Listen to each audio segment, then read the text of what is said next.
Everyone a warm welcome to Lakshya online training. मैं ज्ञानदीप और आज मैं आप लोगों को पाइथन में सिखाने वाला हूँ इफ स्टेटमेंट। इफ स्टेटमेंट में हम लॉजिकल ऑपरेटर्स यूज करेंगे। लॉजिकल ऑपरेटर्स कौन से होते हैं? जैसे greater than equal to, less than equal to, not equal to. तो इस तरह के जो लॉजिकल ऑपरेटर्स होते हैं इनको हम यूज करेंगे इफ स्टेटमेंट में। यहाँ पे बस आपको दो चीज यहाँ पर आपको मिलता है, ट्रू या फॉल्स। अगर ट्रू होता है तो पहला स्टेटमेंट प्रिंट होता है, अगर फॉल्स होता है तो सेकंड स्टेटमेंट प्रिंट होता है। तो इफ एल्स ये जो है ये कैसे काम करता है ये मैं आपको दिखाना चाहता हूँ। तो चलिए स्टार्ट करते हैं आज का क्लास। पहले हम फाइल एक ले लेते हैं और इसको हम सेव कर लेंगे, सेव एज, और यहाँ पर हम दे देते हैं इसको इफ स्टेटमेंट। ठीक है, मैंने इसे शॉर्ट नेम डाल दिया है, py डाल सकते हैं आप, डॉट एक्सटेंशन, या फिर यहाँ से आप सिलेक्ट कर लो, यहाँ पर आपको मिल जाएगा। तो यहाँ पर आपको मिलेगा ये पाइथन और सेव कर लीजिए। तो ये हमारा सेव हो चुका है। अब हम यहाँ पर स्टार्ट करेंगे आज का क्लास। तो हमारा जो फाइल है इसी में हम अभी आपको दिखाना चाहते हैं। मान लीजिए आपके पास एक वेरिएबल है a, इसमें आपने कुछ वैल्यू रखा है, मान लीजिए 57 आपने वैल्यू रखा है, और एक वेरिएबल आपने लिया है। ये सारे चीज़ आपको खुद करने होंगे। जो भी आप लॉजिक बना रहे हो, जो भी, ये आपका खुद का होना पड़ेगा। ठीक है, तो तभी आप जब ये जो इफ स्टेटमेंट या फिर जो भी हम यहाँ पर आपको व्हाइल लूप वगैरह सिखाएंगे, फॉर लूप सिखाएंगे, तो ये सारा जो कॉन्सेप्ट है आपको सीख के खुद ही इम्प्लीमेंट करना होगा, खुद ही इनको प्रैक्टिस करना होगा और आपका खुद का लॉजिक खुद बनाना होगा। ठीक है, तब जाके आप एक प्रोग्रामर बन सकते हो। तो मान लीजिए मेरे पास एक वेरिएबल, मतलब मैंने एक मेमोरी का नाम रखा है ए और दूसरे मेमोरी का नाम रखा है बी। इसमें मैंने ए जो है वेरिएबल, इसमें मैंने 57 रखा है, और बी जो है इसमें मैंने 45 रखा है। तो दो वैल्यू यहाँ पर ए और बी के जरिए हम इन्हें डिनोट कर रहे हैं। या फिर आप बोल सकते हो कि हमारा जो हीप मेमोरी एरिया होता है वहाँ पर आपके लिए मेमोरी एलोकेट किया गया है ए और बी, जिसमें आपने, क्योंकि आपको ये एक्सेस भी करना है, तो एक्सेस करने के लिए आपको वेरिएबल की ज़रूरत पड़ेगी। अब यहाँ पर मैं एंटर करता हूँ, यहाँ पर मैं सिंपल एक प्रोग्राम बनाता हूँ। मैंने दो वैल्यू रखे हैं, अब मुझे इन दोनों में से कंपेयर करके कौन सा बड़ा वैल्यू है वो मुझे यहाँ पर डिस्प्ले करना है। ठीक है, तो ये सिंपल एक प्रोग्राम है।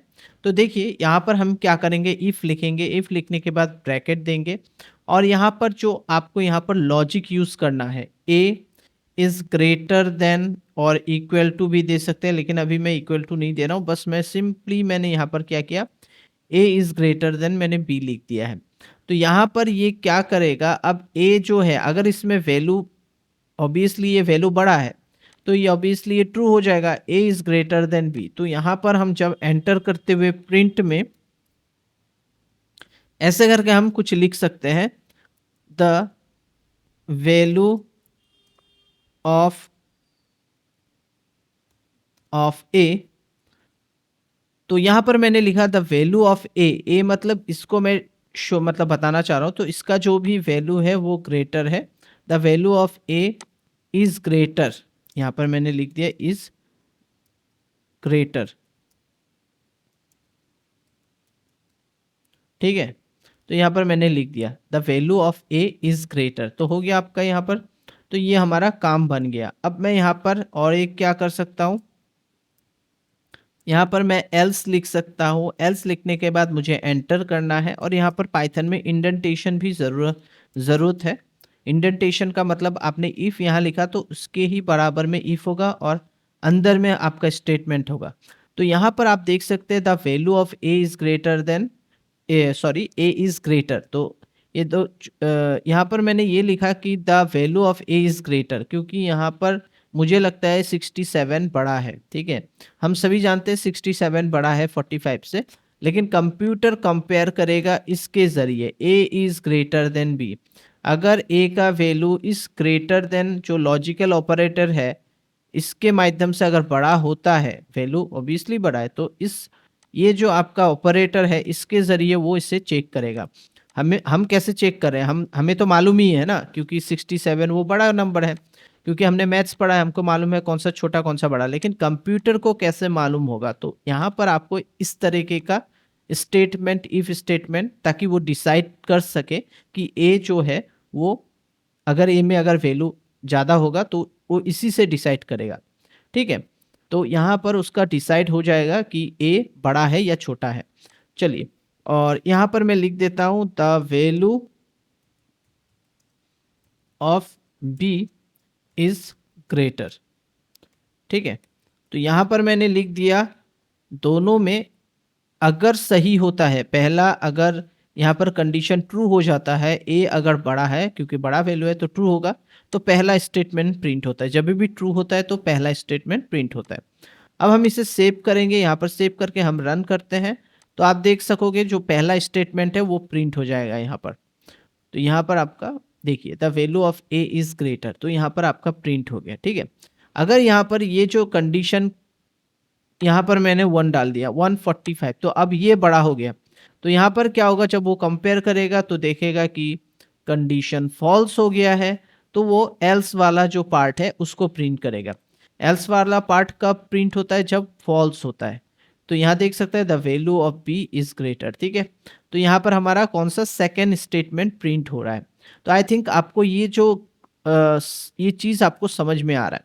इसमें हम क्या कर सकते हैं, इक्वल डाल सकते हैं, ए इज ग्रेटर देन और इक्वल टू। मान लीजिए मैंने यहाँ पर 67 डाल दिया, तभी भी ट्रू होगा। ठीक है, तो इसको हम लोग सेव करते हैं, और यहाँ पर 67 इज ग्रेटर व्हाट एवर मैंने लिखा, तो यहाँ पर वो simple the value of A is greater बता रहा है। ठीक है, अगर आप नॉट इक्वल देते हैं, ये देखिए अब मैंने यहाँ पर नॉट इक्वल डाल दिया। नॉट इक्वल का मतलब होगा कि ये दोनों इक्वल नहीं होना चाहिए, नहीं होगा तो नीचे वाला प्रिंट करेगा, बी वाला प्रिंट कर देगा। तो यहाँ पर हम लिख देते हैं नॉट इक्वल, क्योंकि यहाँ पर इक्वल है तो ऊपर वाला, तो यहाँ पर हमारा स्टेटमेंट भी चेंज हो जाएगा। ऊपर में मैं लिख देता हूँ both the value are equal, both the values are equal. ठीक है, तो यहाँ पर मैंने लिखा ट्रू स्टेटमेंट ऊपर में, और नीचे में सिंपली मैं इसे इसी की डिलीट करके मैं यहाँ पर इसको मैं कॉपी कर लेता हूँ, और यहाँ पर मैं इसे पेस्ट कर देता हूँ, और यहाँ लिख देता हूँ आर नॉट इक्वल। ठीक है, यहाँ पर both the values are not equal, that's it. अब हम इसे सेव करेंगे, सेव करके इसको रन करेंगे। जैसे हम इसको रन करेंगे तो देख सकते हैं the both the values are not equal बता रहा है, क्योंकि क्यों बता रहा है, क्योंकि हमारे यहाँ इक्वल है। ठीक है, और यहाँ पर हमारा जो यहाँ पर हमने नॉट इक्वल डाल के रखा है, अगर हम यहाँ पर इक्वल देंगे तो क्या होगा, ट्रू होगा। ठीक है,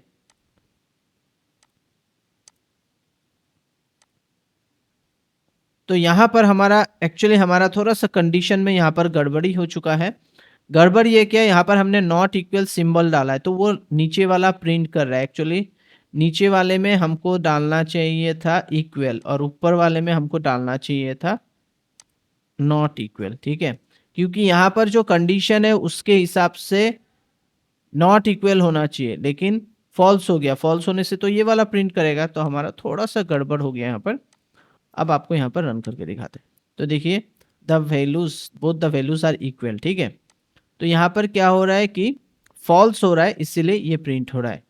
ओके, तो हम ये आपको समझाने की कोशिश कर रहे हैं। अब मैं यहाँ पर इक्वल दे दूंगा तो क्या हो जाएगा, ये दोनों इक्वल हो जाएगा और ऊपर का प्रिंट कर देगा। तो हमारा जो स्टेटमेंट है इसको हमको यहाँ से हटाना होगा नॉट, और यहाँ पर हमको लिखना होगा नॉट। ऊपर का नॉट हटा दिए, क्योंकि अब ये दोनों सही है, ट्रू है, तो ऊपर वाला प्रिंट हो जाएगा। तो हम इसे सेव करेंगे, देन रन करेंगे, तो देख सकते हैं the both the values are equal.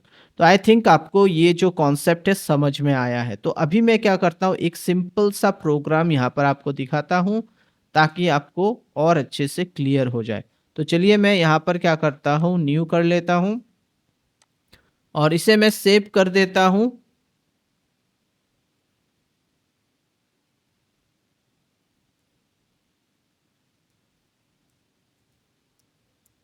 मैंने यहाँ लार्जेस्ट लिख दिया है, और इसे मैं सेव करूँगा पाइथन में। ठीक है, चलिए, अब हमने इसे सेव कर लिया। अब मैं यहाँ पर a इक्वल, यहाँ पर मैं लिखूँगा इंट लिखूँगा क्योंकि मुझे इंटीजर वैल्यू लेना है। यहाँ पर मैं ब्रैकेट डाल देता हूँ। इनपुट आई थिंक मेरा जो लिखने का तरीका है सही हो रहा है कि नहीं, मैं देख लेना चाहता हूँ। एंटर द वैल्यूज़, वैल्यू, ठीक है, एंटर द वैल्यूज़ मैंने यहाँ पर डाल दिया ताकि हम वैल्यू ले सकें। उसके बाद हम एंटर बी इंट लिखते हैं, यहाँ पर इनपुट लिखते हैं और यहाँ पर enter the value.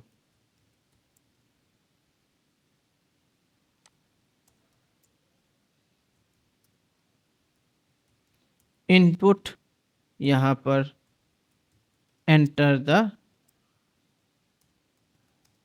Values. Okay, तो यहाँ पर मैं 3 वैल्यू लूँगा ए बी सी। इंट मैंने इसीलिए मैंने लगाया है यहाँ पर ताकि हमारा इंटीजर वैल्यू ही स्टोर हो, स्ट्रिंग वैल्यू नहीं तो बाय डिफ़ॉल्ट स्टोर हो जाएगा, ठीक है। अगर मैं इंट नहीं लगाऊंगा, अब इंटीजर वैल्यू स्टोर होगा। और यहाँ पर मैंने इफ़ लगाया है A is greater than B. यहाँ पर हम फाइंड आउट कर रहे हैं कौन सा सबसे बड़ा नंबर है।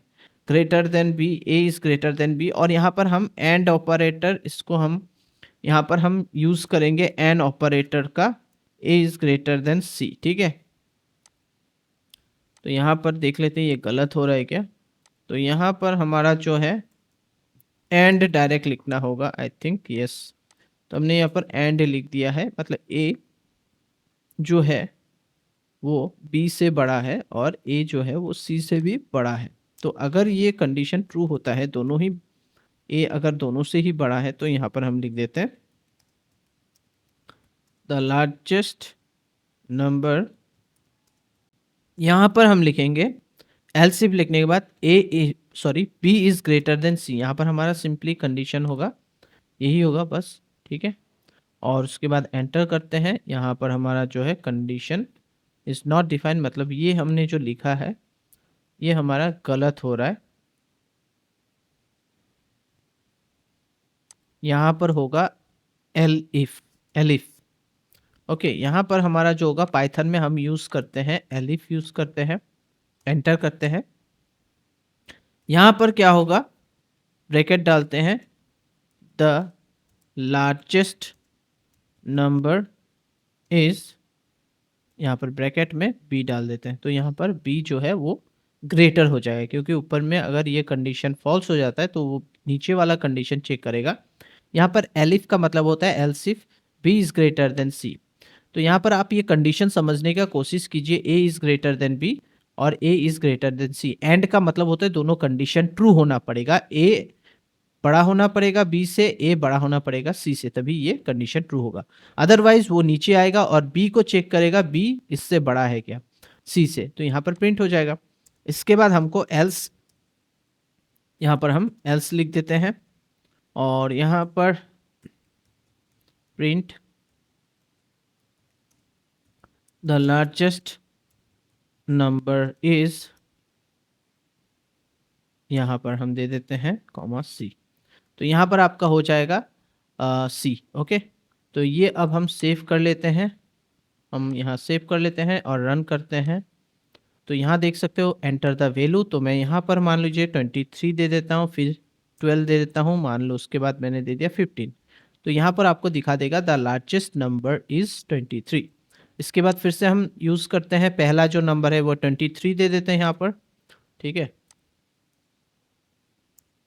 यहाँ पर मैंने 23 डाल दिया। उसके बाद मुझे देना है मान लो 54 देन 12। तो यहाँ पर 54 जो है वो लार्जेस्ट नंबर आ जाएगा। इसी तरीके से अगर आप लास्ट में पहला वैल्यू मान लीजिए आपने 12 डाला, यहाँ पर मैंने 12 डाला, सेकंड मैंने डाला 23, देन मैंने 34 डाला, तो द लार्जेस्ट नंबर इज 34 आ चुका है, ठीक है। तो आई थिंक आपको ये समझ में आया है ये कॉन्सेप्ट कैसे करके हमने लार्जेस्ट नंबर निकाला, ठीक है। तो आप लोग ट्राई कीजिए। जैसे मैंने यहाँ पर 3 नंबर के साथ कंपेयर करके बताया कौन सा लार्जेस्ट नंबर है, आप 4 नंबर लेके ट्राई कर सकते हो। तो ये जो है एक बेसिक